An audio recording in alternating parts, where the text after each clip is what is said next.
বাচ্চাদের হাসিতে একবার উঠোনটা ঝলমল ঝলমল করছে।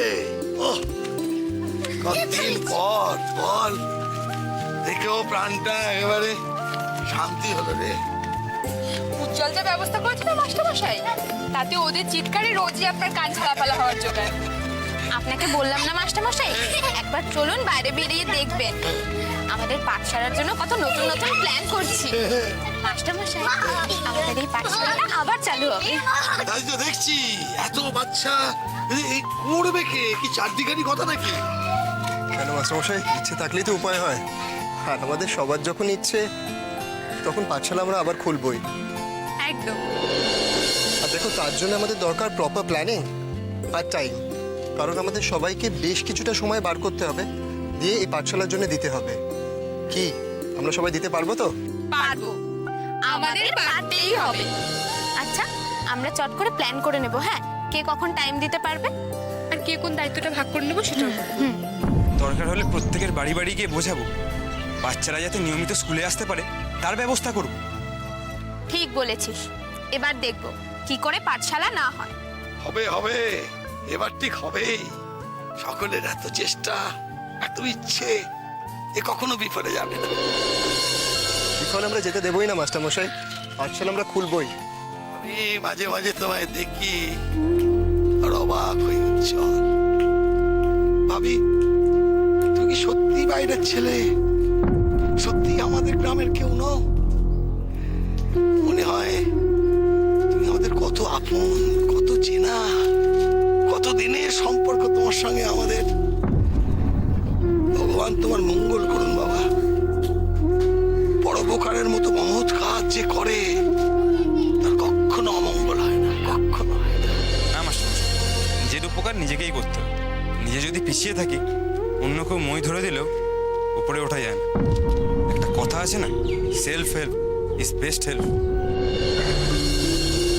ঠিক ঠিক, তোরাও তো সব কত চেষ্টা করছিস, তোরাও তো সব এগিয়ে এসছিস, না হলে কি একা উজ্জ্বল? ফুল, তুই সিলেবাসটা আরেকবার দেখে নিস। হ্যাঁ হ্যাঁ, আমি আর ফুল তো এখন সিলেবাস নিয়েই বসবো। তুইও চল না আদি। হ্যাঁ চল, তার আগে তো মাস্টারমশাইকে একবার বলতে হবে। ওরে বাবা, আমি তো আছি, তোর আগে শুরু কর, আমি পরে ফাইনাল করে দেবো। যা, ঠিক যা আছে। যা যা যা।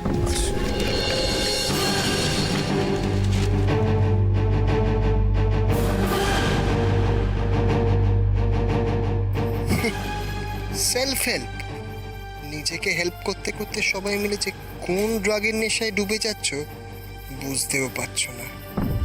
দুদিন পর তোমরা সবাই আমার হাতের পুতুল হবে। যেমন নাচাবো তেমন নাচবে, চেষ্টা করলেও ফিরতে পারবে না।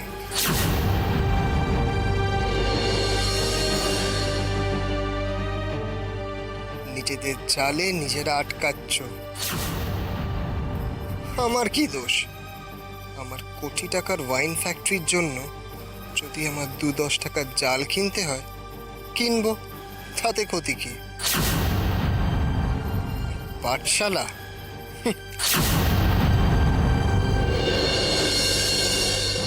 মাস্টারমশাই, হ্যাঁ,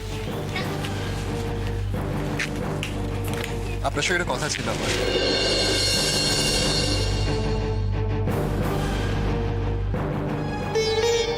মা,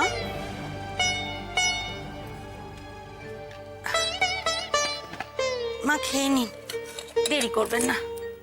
এখানে আবার আনলে কেন বৌমা? আমি তো ও ঘরেই যেতাম। না না মা, আজকে ও ঘরে চারদিকে আঁশ ছড়ানো, আজকে একাদশী বলে কথা, কোথা থেকে কি ছোঁয়াচানি হয়ে যাবে, সারাদিন খাওয়াই হবে না আপনার। খেয়ে নিন, খেয়ে নিন। মা, সকালের ওষুধগুলো সব খেয়েছিলেন তো?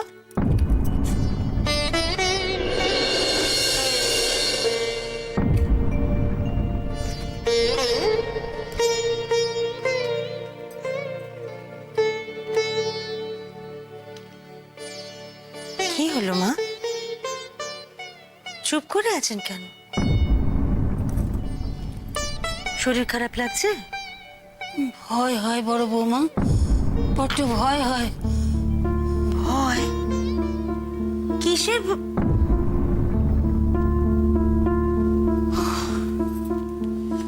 চুটকুকে নিয়ে? চুটকি? সেদিন চুটকিকে নিয়ে কি কাণ্ডটা হয়ে গেল বলো তো? সত্যি মা, চুটকিকে নিয়ে যা হলো তা তো ভয় পাওয়ারই মতো। বাড়ি শুদ্ধ অত লোক, তার মধ্যে থেকে মেয়েটাও তো। আমার ভাবলে আমার এখনো কিরম গায়ে কাঁটা দেয়। তাহলে বুঝতে পারছো ওদের কত ক্ষমতা, ওরা সব পারে। সেই জন্যই তো বলছি বড় বৌমা, ভয় না পেয়ে আমাদের সাবধান হওয়া দরকার। সাবধান? হ্যাঁ বৌমা, দায়িত্ব অনেকেই নিতে পারে, কিন্তু সেটা পালন করতে পারে কজন? তাই বলছি মা, ওই বাপ মা মরা মেয়েটাকে যখন বাড়িতেই নিয়ে এসেছো, তখন ওকে রক্ষাও করো। না হলে গ্রামের লোক কিন্তু ছেড়ে কথা কইবে না। বিপদ এখনো কাটেনি বৌমা, তাই বলছি খুব সাবধান। বিপদ এখনো কাটেনি মানে? ওরা কি? ওরা এখনো এখানে ঘুরঘুর করছে, ওই রায়দের লোকজন। আসলে আমি তো বুঝতে পারছি চুটকি একটা অজুহাত। ওদের আসল নজর আমার রাশির দিকে। মা,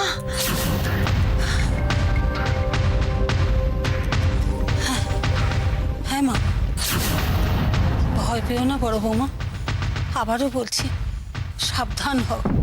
আমি একটা কথা কিছুতেই বুঝতে পারছি না, রাশির কি কিছুতেই ওদের হাত থেকে কোনো নিষ্কৃতি নেই? অস্থির হও না বৌমা, শান্ত হও।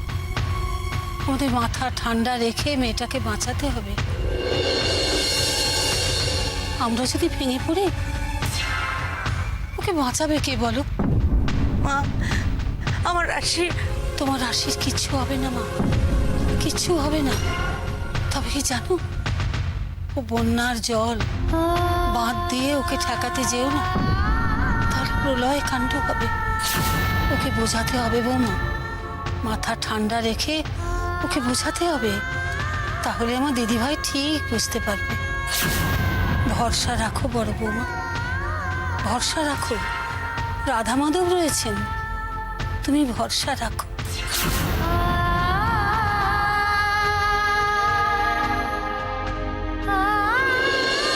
আরে বলো না, বলো, এত সংকোচ করছো কেন বলো? না না, হেজিটেশন ঠিক নয়, আমি একটু লজ্জা পাচ্ছিলাম। আর কি বলুন? এই দেখো, তুমি আমাদের ঘরের ছেলে, তুমি নিজেই আমাদের আপন করে নিলে, এখন লজ্জা পেয়ে পর করে দিলে হবে? বলো বলো বলো বলো। মাস্টারমশাই, হ্যাঁ। আজ তাহলে আমরা আসি? যাবি? এত তাড়াতাড়ি? না, আসলে আমরা কেউই বাড়িতে বলে আসিনি, তারপর এত দেরি হয়ে গেল। হ্যাঁ, এরপর বাড়িতে গেলে বাড়ির লোকরা খুব চিন্তা করবে। হ্যাঁ, অনেক বেলা হয়ে গেল, তোরা তাহলে আয়। আচ্ছা, আসছি আসছি মাস্টারমশাই। হ্যাঁ শোন, এই একবার চুটকিটাকে নিয়ে আসিস তো। মেয়েটা বড় অসহায় রে, পড়াশুনোটাই সবচেয়ে বড় বন্ধু, সবচেয়ে বড় সহায়। ওকে একবার নিয়ে আসিস তোরা। হ্যাঁ মাস্টারমশাই, ওকে তো আনবই। আচ্ছা তাহলে আসি। আসছি। চুটকিটার জন্যে বড় দুশ্চিন্তা হয়।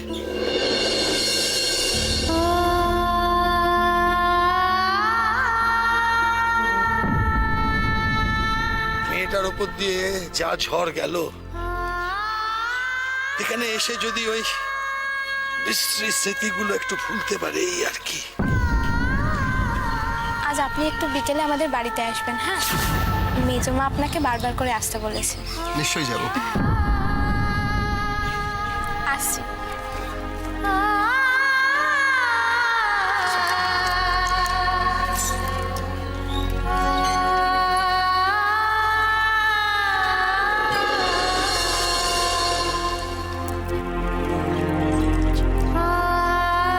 চলো ভেতরে চলো, এসো।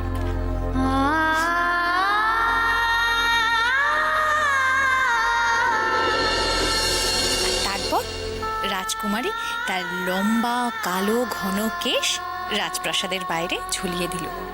আর যেই না কেশখানি রাজকুমার দেখতে পেল, অমনি কেশ ধরে রাজকুমার সোজা রাজপ্রাসাদে উঠে চলে এলো। ছোট মা কেশ মানে কি? কেশ মানে চুল। কি রে, বুঝলি? হ্যাঁ, তারপর কি হলো?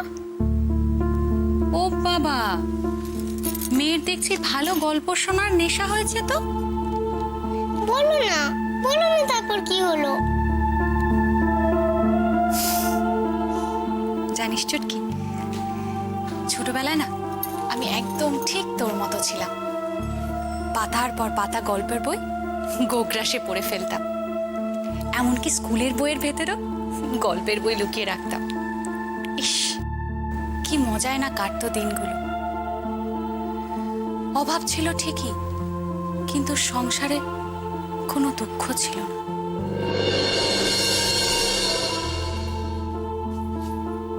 ছোট মা, কি ভাবছো? কিছু না রে, কিচ্ছু ভাবছি না। এমনি ছোটবেলার কথাগুলো মনে পড়ে গেল। মা সারাদিন সংসারের কাজে ব্যস্ত থাকতেন। অভাবের সংসার, অভাবের জেরে মা জেরবার। ছোটবেলায় আমার কত স্বপ্ন ছিল জানিস চুটকি?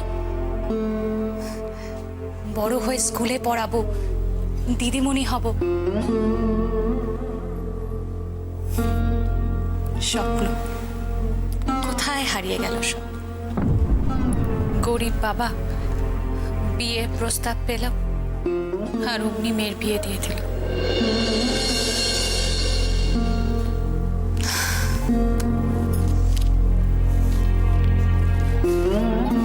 এখনো তো তুমি দিদিমণি হতে পারো। কত সুন্দর গল্প বলে শোনালে। দূর পাগলি, গল্পের বই পড়লে কি কেউ দিদিমণি হতে পারে নাকি? তবে একটা কথা ঠিক, আমার স্বপ্নগুলো আমাকে ছেড়ে গেল, এই বই কিন্তু আমায় ছেড়ে যায়নি। এই বই আমার জীবনের একমাত্র বন্ধু। তুইও বই পড় চুটকি, দেখবি তোর কখনো একা লাগবে না, কখনো না। রাশি দিদিরও কি বই বন্ধু? ওর স্বপ্নগুলোই ওর জীবনের সবচেয়ে বড় বন্ধু। ও ওর স্বপ্নগুলোকে নিয়ে বাঁচতে জানে। ও জানে কিভাবে ওর জীবনের স্বপ্নগুলোকে সত্যি করতে হয়।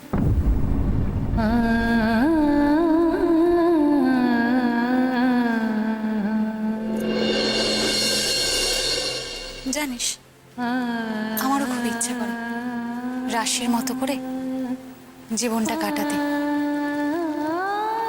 কিন্তু সেটা বোধহয় আর এই জন্মে হলো না।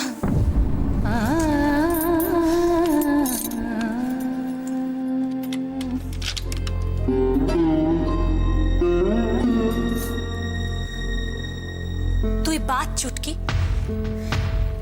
তুই তোর জীবনটাকে তোর মতো করে কাটা। তুই নিজের পায়ে নিজে দাঁড়া, কারোর উপর ভরসা করে থাকিস না। তুই তোর জীবনটাকে তোর মতো কাটা, ঠিক তোর রাশি দিদির মতো। কি রে, পারবি তো? বল না, পারবি তো? পারবো ছোট মা, পারবো।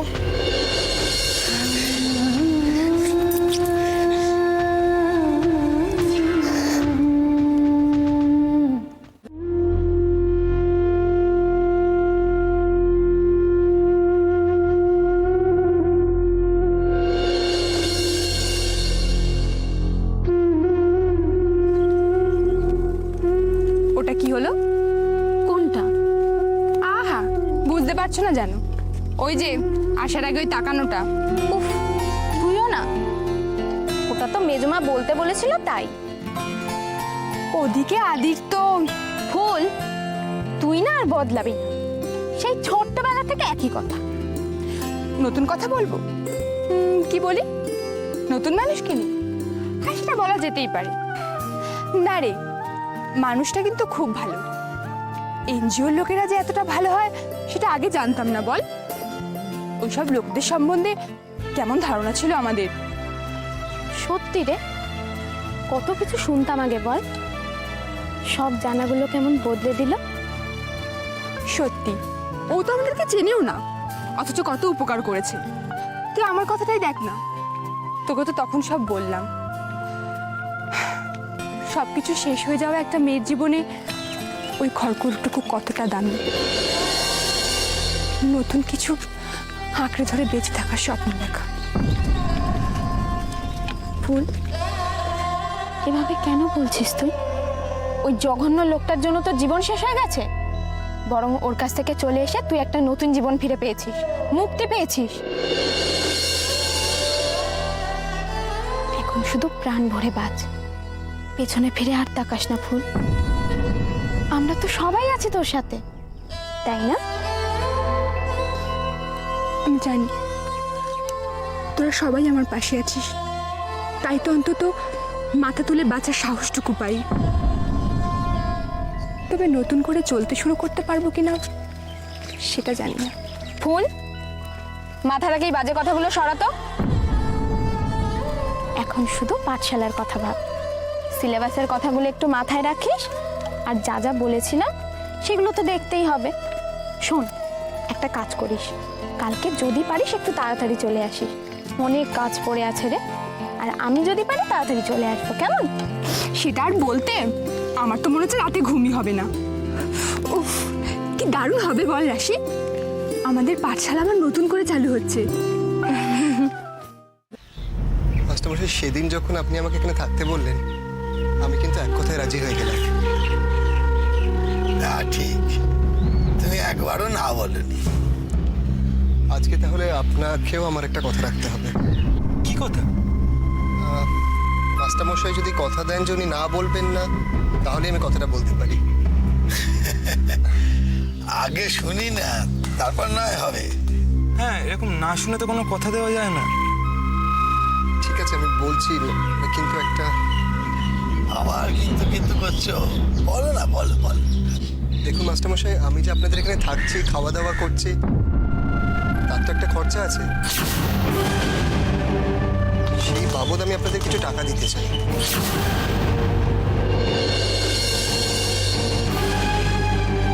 এ কি বলছো তুমি? তুমি আমার নাতির বয়সী, তোমার কাছ থেকে আমি থাকা খাওয়ার টাকা নেব? ছি, কি হয়?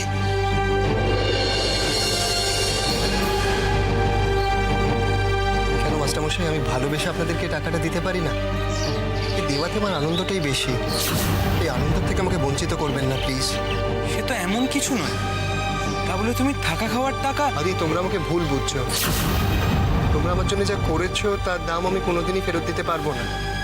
আমি যখন প্রথমে গ্রামে এসেছিলাম, আমার মাথা গোঁজার জায়গাটাও ছিল না। তোমরা বিশ্বাস করে আমাকে থাকতে দিয়েছো, সেই মূল্য আমি ফেরত দিতে চাইছি না, আর সেটা সাহসও আমার নেই। এটা তুমি কি বললে? যে বললাম, নাতি ভালোবেসে তার দাদুকে নিজের রোজগারের কিছুটা দেওয়ার আনন্দ পেতে চায়, এর থেকে আমাকে প্লিজ বঞ্চিত করবেন না।